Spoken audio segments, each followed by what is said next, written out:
네, 오늘의 수업은요, 하나님께서 우리에게 주신 은혜의 수단입니다.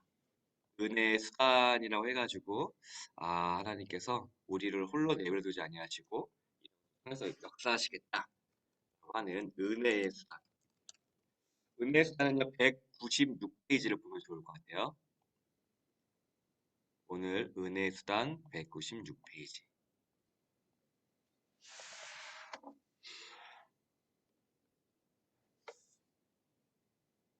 네, 보면은 은혜의 수단이라 해가지고, 말씀, 성례, 기도를 동그라미 쳐볼게요.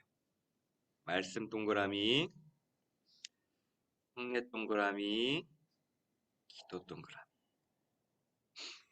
물론 성령 하나님께서는 다른 방법으로 역사하시지만 우리에게 이 세 가지 방법, 특히 뭐예요? 말씀과 성례와 기도, 이 외적인 수단들을 주셨어요. 이것은 자주 하면 할수록 좋은 거예요. 때문에 우리가 어려움이 있을 때나 시험에 들 때나 그럴 때 어디로 나아가야 되냐면 말씀과 기도와 그 성례의 자리로 나아가야 됨을 믿으시길 바랍니다. 이것이 그리스도인의 궁극적인 회복을 이끌어내는 것들이에요. 때문에 옛날에 저는 제 부모님, 엄마가 이제 항상 일이 생기면 기도의 자리에 나갔었거든요. 처음에 그게 이해가 되지 않았어요. 당장에 내 마음을 풀어줘야 되고, 당장에 내 불만을 해소시켜줘야 되는 생각했는데, 항상 그 기도의 자리에 나갔던 것들이, 결국에는 제가 이제 목사가 되게끔 이끌고, 또한 하나님께서 우리 가정을 지키는 그러한 길이었구나라는 것을 조금 깨닫게 됐는데, 오늘 그것을 같이 배우도록 하겠습니다. 정말 말씀과 기도가 능력이 있습니다. 이것이 우리를 살리는 길이고, 우리의 가정을 지키는 강력한 무기임을 믿으시기를 바랍니다. 보면은 한 장 넘겨볼게요. 198쪽 보도록 하겠습니다. 198쪽에 보면요. 큰 표가 있어요. 근데 큰 표에서 너무 복잡하잖아요. 복잡하기 때문에 두 가지만 볼게요. 첫 번째는 뭐냐면 시작 돼 있잖아요. 그렇죠? 보이시죠? 시작. 시작에 1에서 38에서 하나님에 대해 믿어야 할 것 동그라미 쳐볼게요. 하나님에 대해 믿어야 할 것 동그라미. 우리가 이게 1학기 때 배운 겁니다. 그리고 그 밑에 하나님께서 사람에게 요구하신 의무 동그라미. 우리는 이 두 가지로 신앙을 살아간다고 보시면 돼요. 신앙생활이란 무엇이냐면 이거예요. 뭐예요?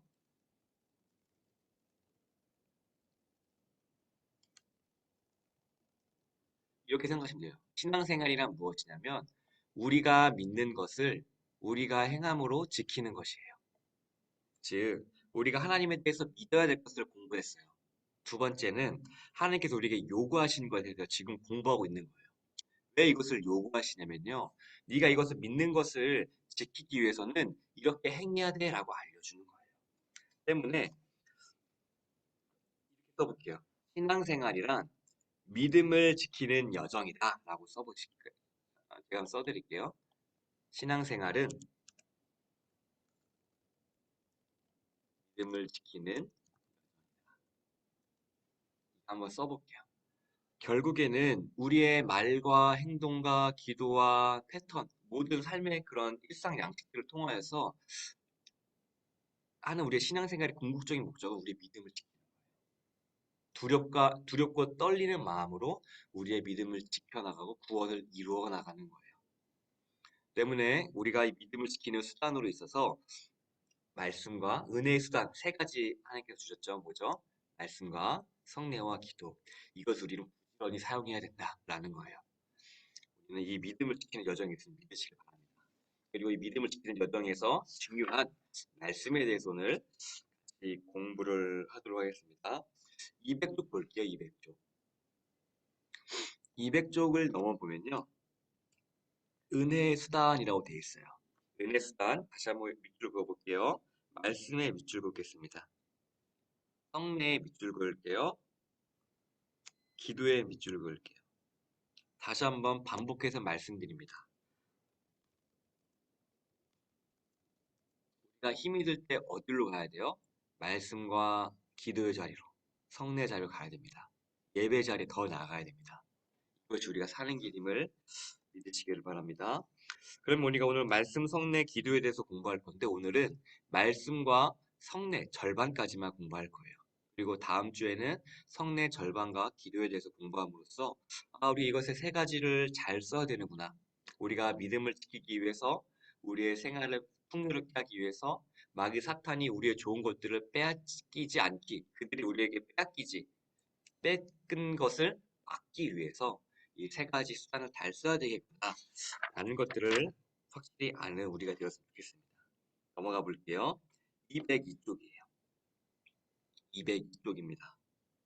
202쪽 보면 맨 위쪽에 말씀이라고 검정색 박스에 적혀져 있는 게 있죠.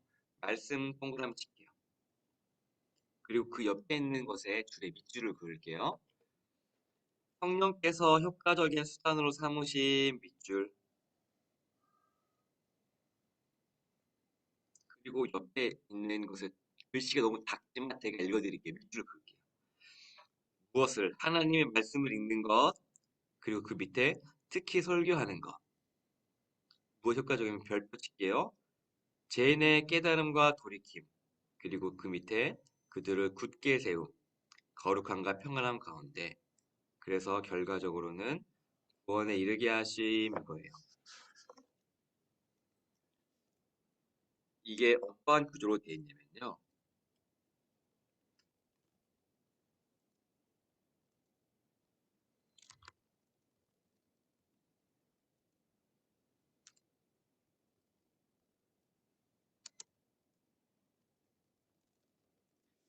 이렇게 보시면 좋을 것 같아요.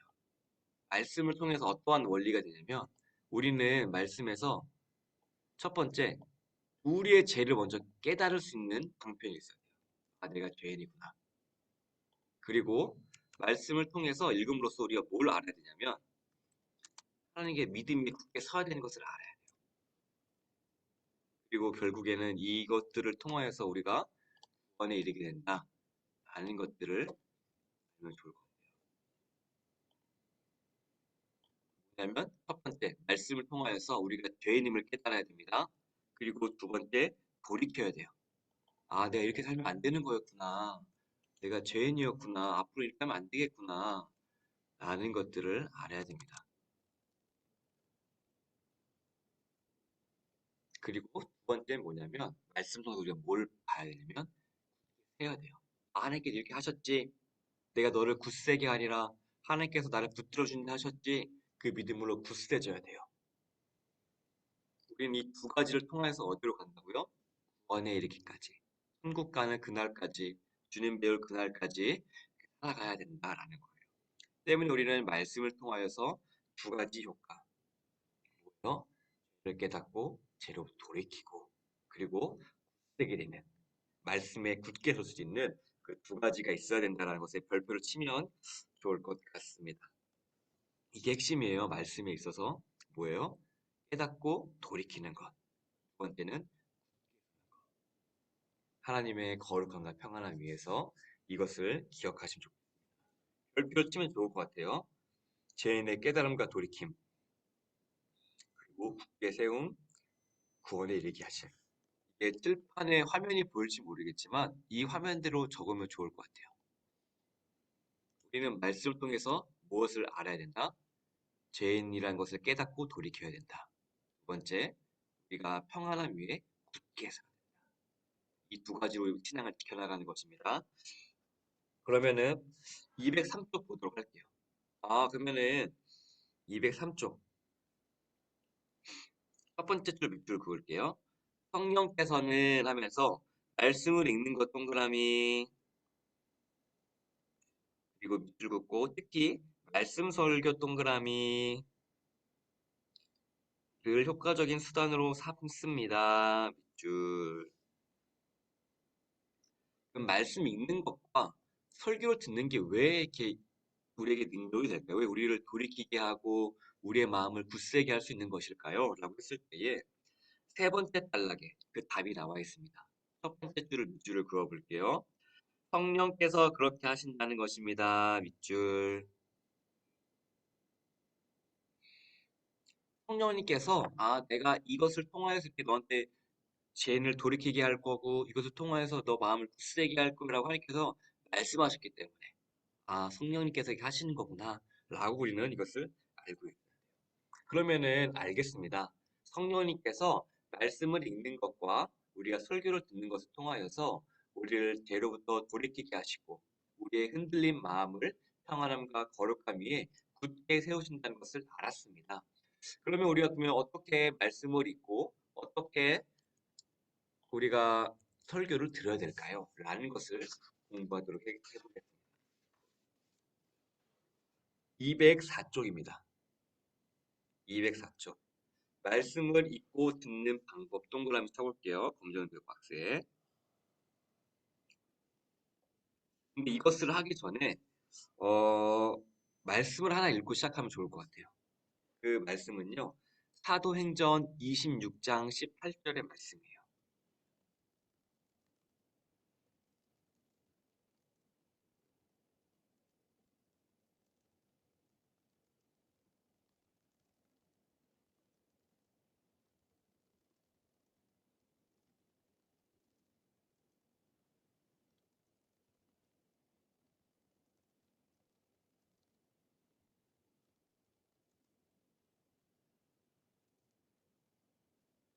이 말씀을 오늘 좀 기억하면 좋을 것 같아요. 사도행전 26장 18절이에요. 이게 보이실지 모르겠어요. 같이 읽어볼게요. 그게 보이신 분이 있고 없으신 분들 들으시면 좋을 것 같아요. 사도행전 26장 18절입니다. 음소거는 계속 해주셔도 좋습니다. 제가 같이 읽겠습니다. 그 눈을 뜨게 하여 어둠의 빛으로 사단의 어둠에서입니다. 제가 큰일 날 뻔했어요. 어둠에서 빛으로 사탄의 권세에서 하나님께로 돌아오게 하고 죄사함과 나를 믿어 거룩하게 된 우리 가운데서 기업을 얻게 하리라 하더이다.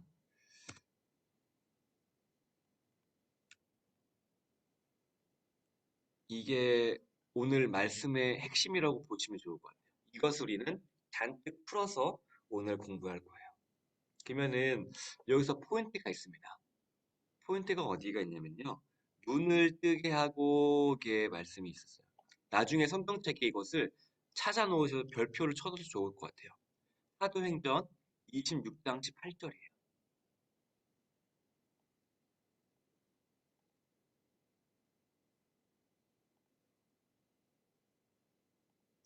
보면은 눈을 뜨게 하여라는 것에 포인트가 있고요. 그리고 사탄의 권세에서 하나님께로 돌아온다라는 것에 포인트가 있어요. 이게 무슨 말이냐면은 조금 어려운 말을 써볼게요. 어려운 말로 조명과 개혁이라고 해요. 조명과 개혁이라고 하는데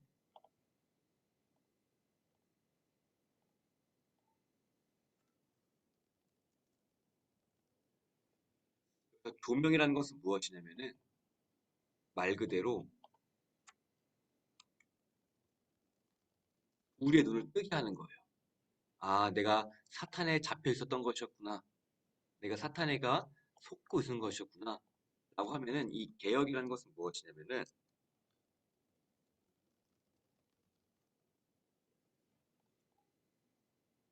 사탄에게서 하나님께로 가는 거예요. 결국 포인트는 뭐냐면 우리가 말씀을 통하여서 우리의 영적인 눈이 열림으로써 우리의 상황이 사탄에게 잡혀 있는 상황이었구나. 여기서 벗어나서 하나님께로 나아가야지라고 만든다는 거예요. 우리는 이것을 핵심으로 알고 있으면 됩니다. 이거에 대해서 구체적인 것들을 오늘 세세하게 공부할 거예요. 사도행전 26장 18절 말씀을 별표 치시고 말씀에 우리 이것을 느껴야 되겠구나 아시고 결국 이 과정은 무엇이냐면 우리의 눈이 열리는 것입니다. 그리고 우리의 상황이 보이게 돼요. 내가 영적으로 누추하구나. 내가 영적으로 많이 빼앗기고 있었구나. 내가 누릴 것을 누리지 못하고 있었구나.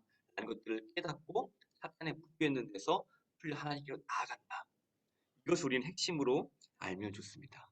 우리는 말씀을 읽는 것과 설교를 듣는 것을 이러한 것에 포인트를 두고 우리의 영을 살찌우는 것으로, 우리의 영혼을 먹이는 것으로, 우리의 참된 빵과 음료가 되시는 예수님을 말씀을 먹고 우리가 그게 살찌는 그러한 은혜가 있기를 간절히 소망합니다.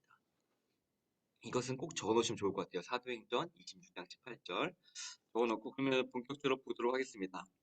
구신문 보면은 말씀을 읽고 듣는 방법이라고 하면서 동그라미 치셨죠.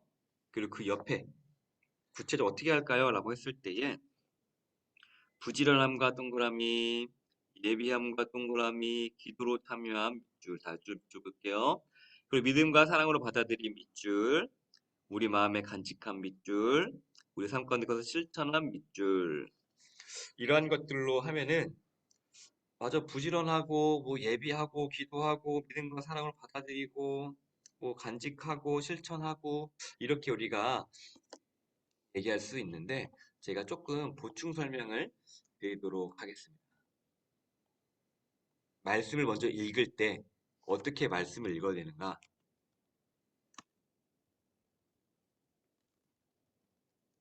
우리 말씀을 어떻게 읽어야 될까요?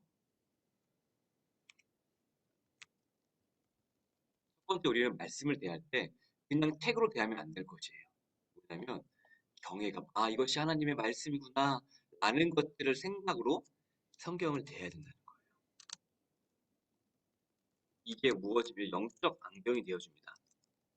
아 이걸 단순한 책, 단순한 스토리, 단순한 옛날 그런 서적 아니면 이게 인간관계론 그런 것들을 읽는 것이 아니라 아 이것이 하나님의 말씀이지. 이것이 내 영혼을 살리는 그런 말씀이지 라는 마음으로 이것을 읽어야 된다는 거예요. 아 말씀을 그때 우리가 이것이 경외감 없이 읽으면은 하나 책에 불과하다. 때문에 우리가 말씀을 대할 때, 아, 읽을 때에 하나님, 내가 이 책을 읽을 때, 성경을 읽을 때 하나님의 말씀을 읽을 수 있도록 도와주십시오. 또한 하나님, 내가 이 성경을 필사할 때에 그냥 반복적으로 필사하는 것에만 집중하는 것이 아니라 하나님의 말씀을 여겨서 이것을 필사할 수 있도록 은혜를 내려주세요. 내 마음가짐을 붙들어 주세요. 라는 것을 시작해서 읽어야 된다는 거예요. 그제서야 성경의 말씀이 우리가 이렇게 되었을 때에 보이기 시작합니다. 아, 하나님의 말씀이었을 때 이게 이렇게 다가오는 거야. 이게 그냥 단순히 게으르지 마라라고 했는 게 단순히 게으르지 말라는 것이 아니라 우리가 주님의 뜻을 살기 위해서 그렇게 더 부지런해야 될 우리의 시간을 쪼개서 써야 된다는 것을 말하는 거구나. 하는 것들을 와닿을 수가 있는 거예요. 하나님에 대한 경외감 가지고.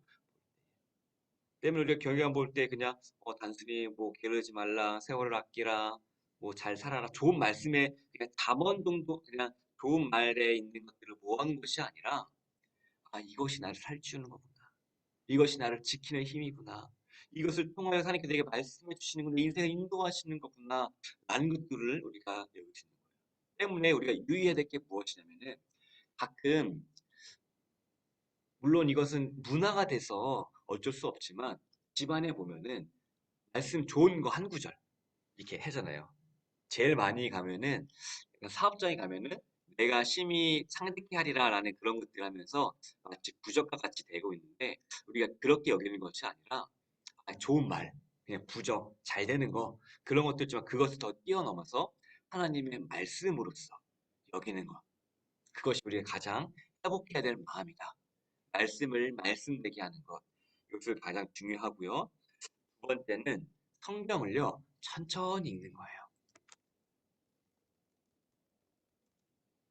이게 무슨 뜻이냐면은 에리야 사람은 성경을 상고했다라고 이렇게 얘기하고 있는데 상고했다는 뜻이 무엇이냐면 천천히 금맥을 살피듯이 읽었다는 거예요. 즉 우리가 성경을 읽을 때에는 하나님께서 무엇을 말씀하셨는지 우리가 빼먹지 않도록 차근차근 천천히 읽어야 된다.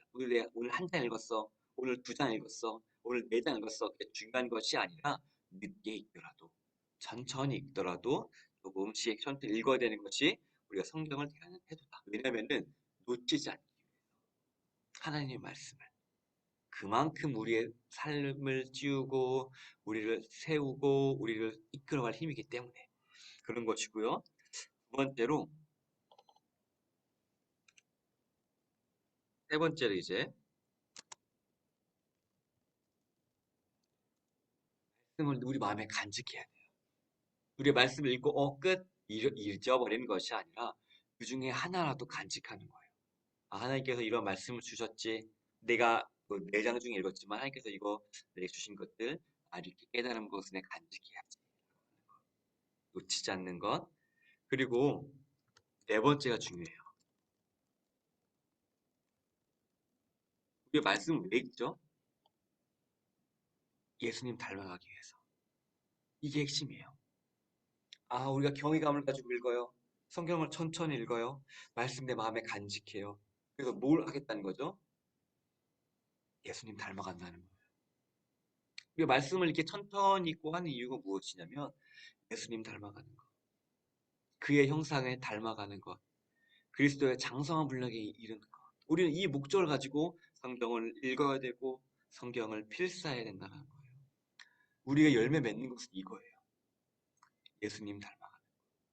예수님이 닮아갔을 때에 예수님께서 통하여서 우리의 가정을 바꾸고 우리의 태도를 바꾸고 우리의 삶과 말과 행동과 우리의 그러한 뭐라죠? 가치관과 부정적인 게 긍정적으로 어려운 가운데서도 하나님의 말씀 붙들 수 흔들리지 아니함으로 담대함으로 오래 참음과 절제와 온유와 흔들리지 않음으로 우리를 바뀌는 거예요.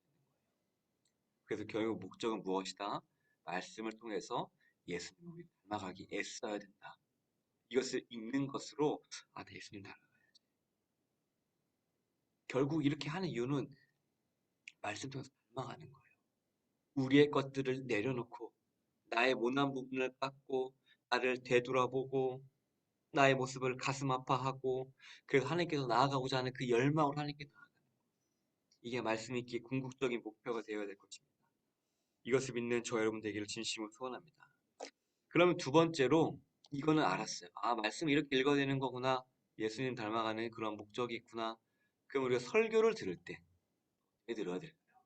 여러분들 설교 어떻게 들으시나요? 그냥 앉아서 들으시죠? 듣고 또 경외하는 마음으로 듣고 하는데 우리가 이제 설교에 듣는 것들 한번 볼게요. 이게 무슨 뜻이 첫 번째 우리가 설교를 잘 듣기 위해서는 설교에 주의해야 된다는 거예요. 이게 무슨 뜻이냐면은 우리가 설교는 예배 시간에 듣는 거란 말이에요. 그러면은 우리가 예배 시간에 졸지 않기 위해서 일찍 자요 전날은. 그리고 잡생각이 들지 않기 위해서 일을 미리미리 처리를 해놔요.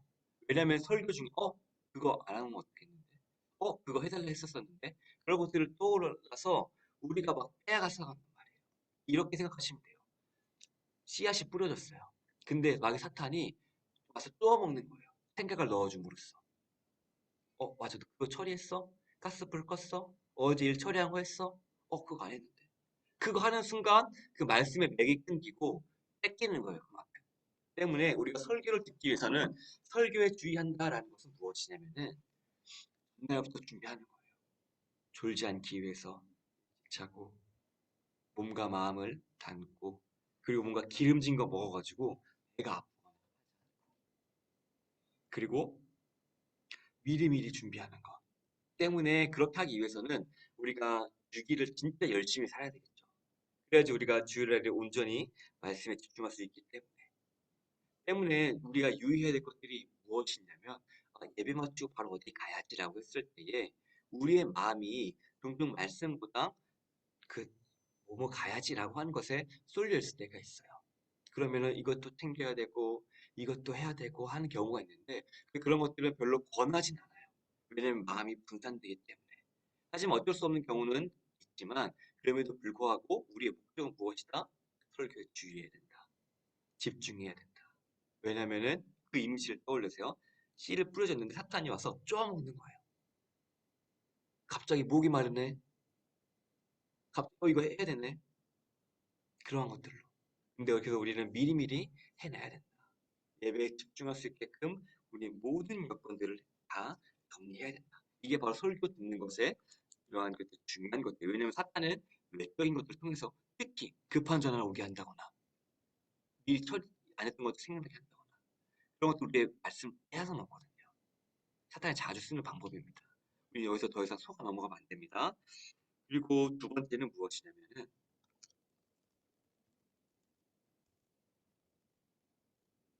우리의 영혼이 밥 먹는구나라는 갈망이 있어야 돼요.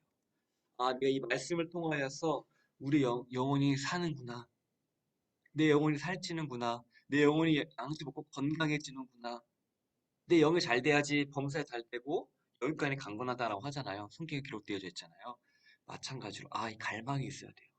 하나님 말씀을 향한 주님 내게 말씀하여 주십시오. 내 영혼이 듣겠나이다. 주님 내게 말씀하여 주십시오. 내가 주님께 나아가고 내가 이것을 통하여서 예수님을 닮아가고 내 영혼이 새롭게 되나이다. 우리가 이 마음이 있어야 돼. 설교를 들을 때. 때문에 설교 들을 때 우리가 기도로 준비하세요라고 하는 이유가 무엇이냐면 바로 여기에 있어요. 설교에 대한 갈망. 그러면 달리 들립니다. 똑같은 설교라도요. 내가 하나님에 대한 갈망이 있고 없고 차이에 따라서 천차만별이에요. 이것을 우리가 분명히 알아야 돼요. 그리고 영혼을 살찌우는 갈망에서 또한 포인트가 무엇이 있냐면 접시보다 음식을 바라라는 거예요. 무슨 뜻이냐면은 우리는 설교자의 뭐 태도나 언변이나 그런 말하는 기술들, 재미있는 것들 그런 것들을 보는 것이 아니라 무엇을 담고 있는가, 그것이 무슨 말씀을 담고 있는가, 그것을 봐야 된다는 거예요. 내 마음을 시원케 하고 맞아 내 마음 이게 하는 것이 아는 것에 집중하는 것이 아니라 내 영혼을 살찌기 위해서 하나님의 말씀을 어떻게 말씀하고 있으신가 거기에 집중해야 된다는 거예요. 즉 접시보다 음식을 봐야 된다. 주변의 외경에 있는 그런 설교자의 모습과 말하기 스킬과 그런 태도 그런 것들보다 뭘 봐야 되냐면 설교의 내용을 봐야 된다. 그게 영혼을 살찌우는 갈망이에요. 그것 우리가 있어야지 설교를 듣고 이것을 통해서 우리가 변할 수가 있는 거예요. 그리고 세 번째는요.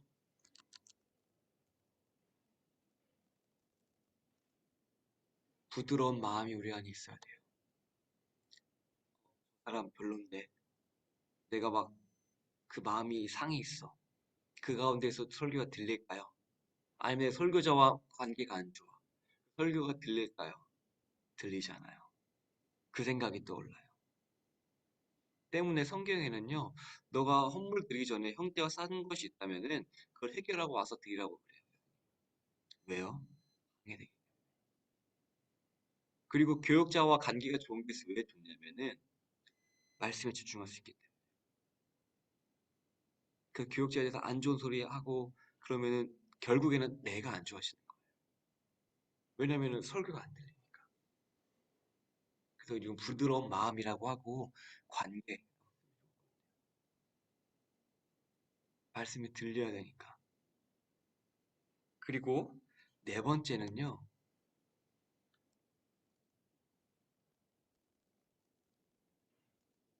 믿음으로 화합시켜야 돼요. 내 설교를 들었으니까 맞아 이것을 내 믿음으로 해야지. 하나님, 오늘은 거룩에 대해서 들었습니다.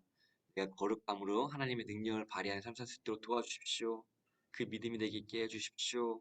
라고 하듯이 그렇게 믿음으로 하는 거예요. 그리고 다섯 번째는 뭐예요?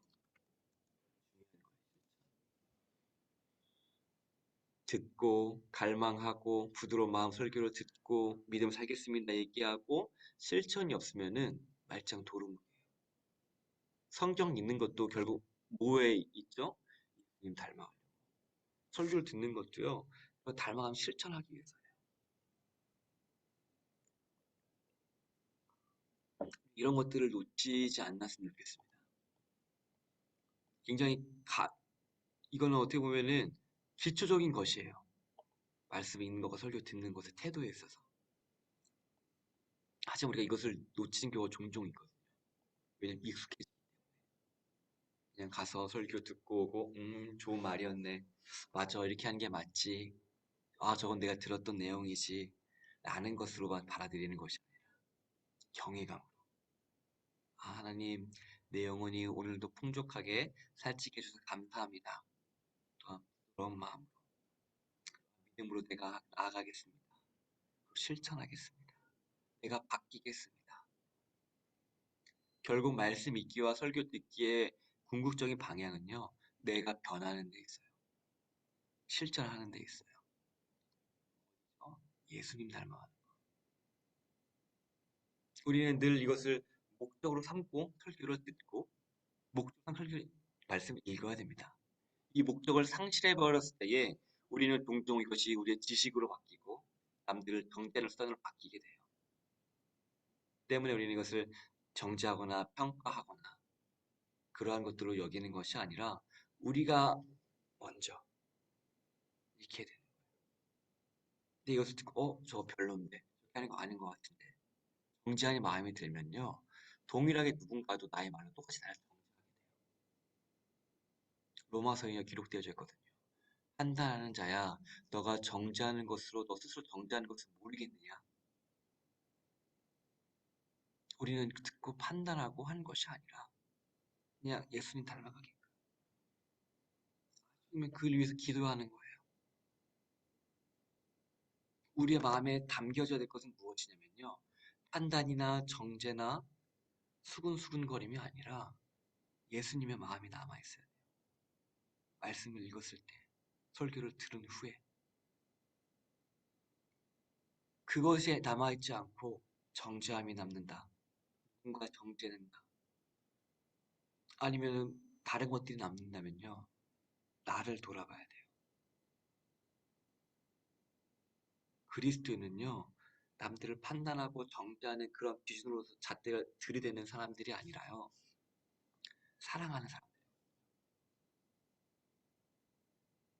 그리스도인이 남아야 될 것은요. 사랑이에요. 그리고 죄에 대해서 안타까움으로 기도해주고 이것이 우리가 가져야 될 정죄하지 마십시오. 판단하지 마십시오. 우리가 마땅히 가져야 할 것은요. 예수님의 마음입니다. 다른 것들이 들어오면요. 밀어내시기 바랍니다. 말씀으로 쫓아내세요. 믿음으로 물리치세요. 억지로라도 밀어내세요. 우리가 가져야 될 마음은 사랑의 마음. 이것임을 믿으시기를 바랍니다. 205쪽 보겠습니다. 오늘 핵심은 다 얘기한 것 같아요. 그래도 책을 좀 살짝 볼게요. 첫 번째 단락에 첫 번째 줄에 하나님의 말씀 동그라미 칠게요. 그리고 밑줄 볼게요. 하나님의 말씀이라는 것을 확신하면서 읽어나가야 합니다. 그리고 두 번째 단락의 마지막 줄의 세 번째 줄 끝에 말씀을 읽을 때 하나님께서 지금 나에게 말씀하고 있다는 것을 알았으니 자세부터 달라질 것입니다. 밑줄. 성령님께서 역사하실 거야 라고 하셨으니까 바뀌는 거예요. 처음에는 내가 혼자 있는 것 같았는데 하나님께서 이걸 통해 나를 바꾸시는 거예요. 알게 되면 태도가 바뀌는 거예요. 넘겨볼게요. 206쪽입니다. 206쪽. 우리가 공부한 것은요. 소요리 문답이에요.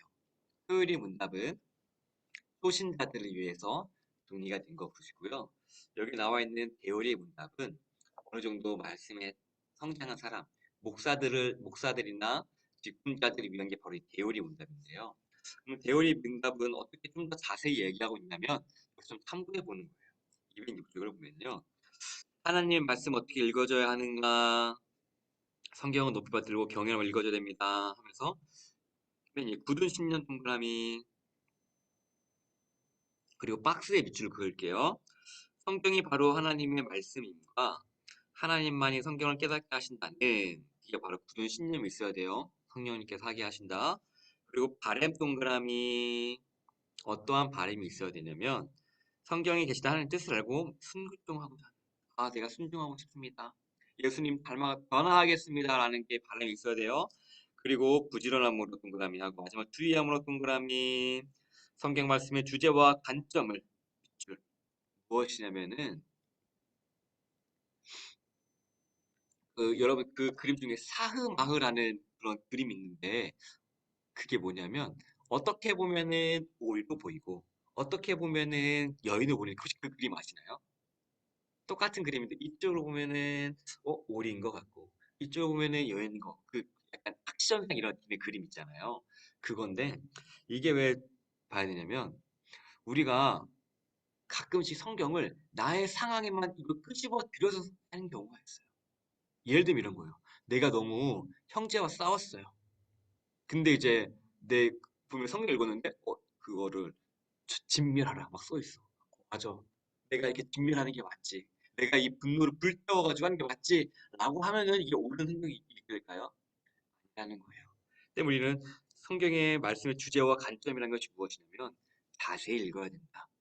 하나만 꼭 빼놓고 읽는 것이 아니라 문맥에 있어서 다 읽어야 된다. 라는 것을 의미하는 거예요. 때문에 우리는 굳은 심령, 하나님께서 깨닫게 하신다라고 하는 거, 그리고 바램, 내가 말씀을 닮아가기 원합니다. 예수님 닮아가기 원합니다라는 거, 그리고 부지런하게 읽어야 되고 주의함으로 내가 내 뜻대로 해석하는 것이 아니라 주제와 관점을 가지고 해야 된다는 거예요. 그래서 보면은 206쪽의 밑에 자를 볼게요. 밑에 보면은 말씀을 전하는 자와 듣는 자 있어요. 저는 이것을 보면서 좀 많이 도전을 받았어요. 전에도 한번 봤던 거긴 했는데 다시 또 준비하면서 봤는데 좀 많이 부담이 되더라고요. 살짝 읽으면은 바른 교리, 뭐 충성, 현명, 열심, 진정 막 이런 것들이 있어요. 정말 저에게 도전이 되고 정말 이 방향으로 내가 나아가야 되겠다라는 생각이 많이 들었습니다. 그리고 이제 말씀을 듣는 자들이 요구되는 것은 저도 말씀을 주일날 다녀서 말씀 들으니까요. 보면은 참석해야 되고요. 그리고 부지런한 기도로 준비하고 진리를 받아들이고 또한 우리가 말씀을 들은 것을 통하여서 열매를 맺도록 해야 된다라는 변화가 돼야 된다. 라는 것들입니다. 때문에 우리가 이러한 것들을 통하여서 내 말씀을 이렇게 읽어야 되는구나. 변화의 쪽으로 나아가야 되는구나. 라는 것들을 읽으면 좋을 것 같습니다. 그래서 보면은 211쪽 볼게요. 211쪽.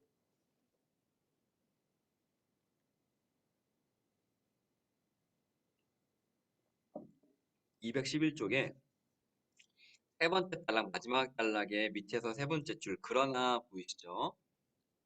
그러나 211페이지에 세 번째 마지막 단락의 밑에 세 번째 줄, 그러나 하고 밑줄 쭉 그을게요.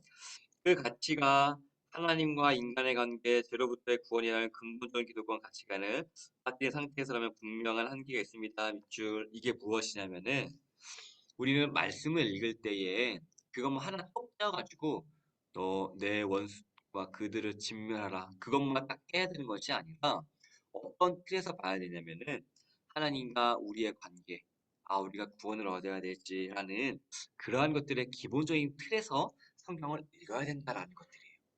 즉 하나만 똑 떼서 내 걸로 여기면 된다 안 된다? 전체적인 큰 틀에서 봐야 된다는 것들을 유의하기 위해서 이렇게 적어 놓은 겁니다. 틀에서 그렇게 해야 되고 210쪽 넘겨볼게요. 그리고 마지막 세 번째 단락에 굵은 글씨 바른 성경 해석 원리가 있죠. 밑줄을 그을게요. 굵은 글씨예요. 세 번째 단락 바른 성경 해석 원리가 기초 교회 교육에서부터 강조되어야 합니다. 이거 찾게요. 이게 무엇이냐면은 제가 요즘에 청년들이랑 종교개혁사를 같이 공부하고 있습니다. 종교개혁이 일어날 당시에는 어땠냐면은 말씀을 읽지 못했어요. 왜냐면 그때 당시에 라틴어로 읽혀 있었는데 라틴어는 귀족들만 읽을 수 있는 단어였거든요. 그런데 이제 루터랑 칼뱅이 성경을 번역을 합니다. 루터라는 사람은 독일어로 예를 들면은 이제 세종대왕이 한글을 만든 것 같은 개념이에요. 그렇게 이제 독일어로 해서 성경을 줬어요. 근데 루터는요 성경을 이제 독일어로 했으면 읽으면 되겠네라고 하겠지만 바로 성경을 주지 않았어요. 왜 그랬을까요? 왜 그랬냐면은 성경을 올바르게 해석할 수 있는 그러한 틀이 있어야 되기 때문이에요. 그 틀이 뭐냐면 바로 교리 공부였어요. 우리가 바로 이 공부한 것들을 배운 이후에 성경을 보게 한 거예요. 왜냐하면은 그래야지만 내가 마음대로 성경 해석하지 않는 거예요. 원수를 직면하라 그랬으니 내 형제를 내 저 사람을 증명해야 되겠다. 이런 식으로나 내 자의적으로 해석하지 않게 되는 거예요. 때문에 우리가 성경을 읽을 때에는요. 한쪽에는 성경께서 역사하신다고 하지만 성경을 읽되 하나는 교리라는 같은 틀을 통해서 이 안에서 건전하게 해석해 나가야 되겠구나라는 것들을 배우는 거예요. 즉 우리가 이것들을 배운 이유는 무엇이냐면은 성경을 읽는 틀을 배우는 거예요. 이렇게 성경을 읽어야 되는구나. 이러한 관점에서 믿어야 되고 여기 안에서 바라봐야 되는 거예요. 때문에 우리가 성경을 바로 읽는 것도 중요하지만 읽기라는 것도 중요하지만 성경을 바로 읽기 위해서는 이 교리 공부가 그래서 중요하구나. 성경을 제대로 읽을 수 있는 틀을 제공해 주구나라는 거예요. 때문에 자녀들이나 아니면 누군가에게 권면을 할 때에 이러한 교리 공부를 통하여서 성경을 읽을 수 있는 틀을 먼저 잡아주는 게 중요할 것 같아요. 물론 성경을 바로 성경을 설교 듣고 하니까 이것도 너무나 중요하지만 이 틀이 있을 때 우리는 성경을 제대로 해석할 수 있는 힘이 생깁니다. 그것을 통해서 여러분들과 제가 또 이 가정을 마쳤을 때는 보다 성경을 읽을 때에 더 건강한 틀로 또 이게 잘 흡수할 수 있는 틀이 있으니까 그런 우리가 되었을 거라 믿습니다. 네, 그런 믿음으로 넘어가고요. 넘겨보도록 하겠습니다. 218페이지로 볼게요. 218페이지 두 번째, 성례에 대해서 배울 겁니다. 218페이지 보면 성례라고 하면서 보면은 첫 번째 단락, 맨 위에 말고 밑에 있는 단락 보면요. 두 번째 줄, 앞에서 말씀 동그라미 두 번째 줄입니다. 밑에 있는 단락에서 말씀은 우리를 깨닫게 하심으로 우리를 믿음 안에서 굳게 세워준다고 배웠습니다. 밑줄 뭐라고요? 말씀은요, 우리를 깨닫게 합니다. 그리고 우리를 굳게 세워준다. 이 포인트가 있어야 돼요. 우리는 말씀을 통하여서 깨달아야 되고 믿음이 굳게 서야 됩니다.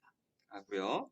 성례 동그라미 하고 밑줄 그을게요. 역시 우리를 굳게 세워준 역할을 하는데 그리스도 안에서 받은 유익을 상징하고 확인하고 적용해주는 방법을 하는 것입니다. 이것이 성례의 기본 개념입니다.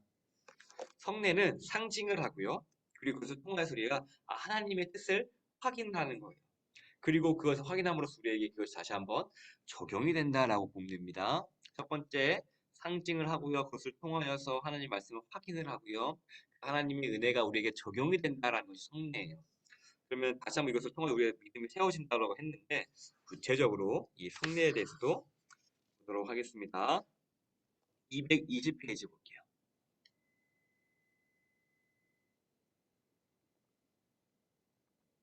220페이지에 성례의 동그라미 맨 위에 그림 있죠? 그리고 옆에 글 밑줄을 그을게요. 성례가 구원의 효과적인 수단이 된 밑줄. 그리고 위에 보면 뭐뭐 덕에 뭐뭐 덕이 아니라 되어 있잖아요. 그럼 왜 성례가 떡을 떼는 것이 그리고 세례하는 것이 왜 능력이 있을까라고 했을 때에 누구 덕에 능력이 있냐면요. 그리스도의 복주심으로 밑줄. 성령께서 믿음으로 성례받은 자들 안에서 일하심으로 결국에는 성령께서 하신다는 거예요. 성령께서 하시기 때문에 세례가 능력이 있는 것이고 성령께서 하시기 때문에 세례가 능력이 있음을 믿으시길 바랍니다. 뭐뭐 덕이 아니래요. 성례 자체 덕이 아니라 성례 집례자의 덕이 아니라 예를 들어서 옥하는 목사님, 이찬수 목사님이 성례한다고 뭔가 더 특별해지나요? 아니라는 거예요. 옥하는 목사님이 살아 부활했어요. 뭐가 특별하나요? 아니라는 거예요. 그럼 뭐가 핵심이 있어요?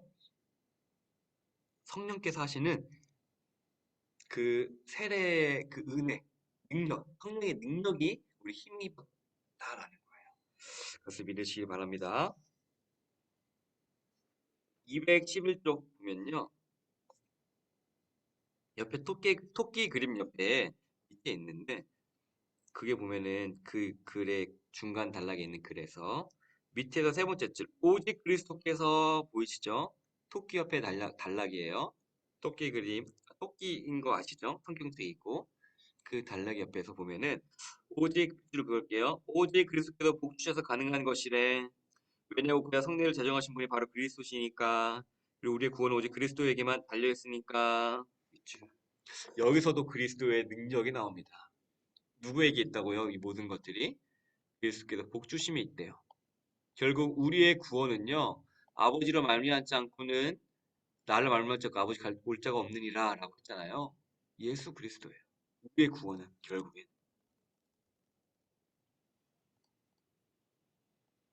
우리는 이 예수님을 통해서 구원을 얻는다. 이걸 잊지 많은 이단들은요. 예수님이 아니라 다른 것들을 통해서 하나님께 나아간다고 얘기해요. 많은 이단 분명히 알아야 됩니다. 예수님을 통해서만 알아야 됩니다. 그리고 211종 마지막 단락에 위에서 세 번째 줄.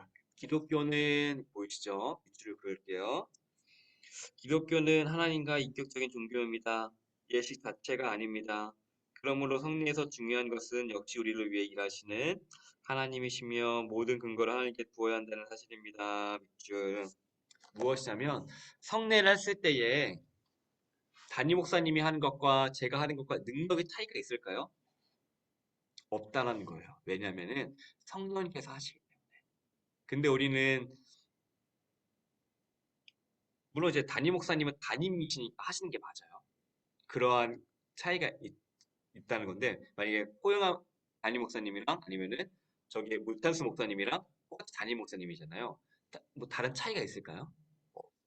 왜냐하면 성령님께서 하시기 때문에 그 차이가 없다. 우리 담임 목사님이 최고다. 왜냐하면 나와 교제하시기 때문에 나에게 말씀을 전달해 주기 때문에 그래서 우리는 우리 교회가 중요한 거예요. 그런 것들을 좋은 왜냐하면 성령의 능력이 있기 때문에 성령의 능력이 있다. 이게 정말 은혜입니다. 성령의 능력이 있다.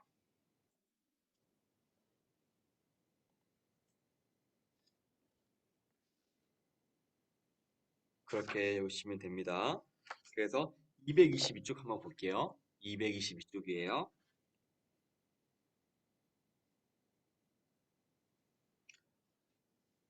옆에 밑에 중간에 보면은 색깔 박스에 있는 것 있죠. 성령은 있는 거 있잖아요. 다 밑줄 한번 그어. 성령은 효과적인 원인으로 믿음을 일으키게 하시고 확증하시며 말씀과 성례는 수단적 원인으로 믿음을 일으키시고 확증케 하신다. 성령께서는 또한 말씀과 성례와는 관계없이 우리 속에 믿음을 일으킬 수도 있다. 그러나 말씀과 성례는 성령 중에서 아무리 일어날 수 없다. 밑줄 무엇이냐면요. 말씀과 성례가 우리가 해요. 아무리 내가 말씀을 열심히 읽어요. 내가 아무리 성찬에 잘 참여해요. 근데 성령이 안 계시면 능력이 있다 없다? 라는 거. 성령에게 능력을 주신다. 삼손도 마찬가지입니다. 삼손이 머리카락에 잘려서 힘이 없었을까요? 외형적으로 그렇게 보이잖아요. 근데 궁극적으로는요. 하나님이 힘이 떠났기 때문이에요. 하나님이 함께 하잖아요. 우리는 이 모든 것들에 있어서 성령께서 역사하시고 성령께서 주관하신다는 걸 분명히 알아야 돼요. 그래서 우리는 늘 성령님의 의지하고 간구해야 됩니다. 그 마음이 있어야 돼요. 우리는 죄인이며 우리가 주님이 필요한 사람입니다라는 날마다 그 고백으로 주님께 나갈 수 있어야 됩니다. 그 겸손한 마음 그것이 있어야 됨을 믿으시기 바랍니다. 네, 넘겨보도록 하겠습니다. 224쪽이에요. 이제 여기까지만 하고 오늘은 마치도록 할게요. 네, 너무 많은 것을 했기 때문에 여기까지만 할게요. 성례, 성례란 옆에 보면은 세례와 성찬 이 두 가지가 있다. 이것만 하고 오늘 마치도록 하겠습니다. 성례는요, 세례와 성찬이 두 가지만 있다라는 거예요. 근데 이제 가톨릭 같은 경우는 뭐 혼인, 뭐 견인 제례와 그런 다양한 것들이 있는데 성경에서는 이 두 가지만 인정한다는 것만 알고 계시면은 좋을 것 같습니다. 네, 오늘은요 이렇게 해가지고 강의를 마치도록 하겠습니다. 네, 감사합니다.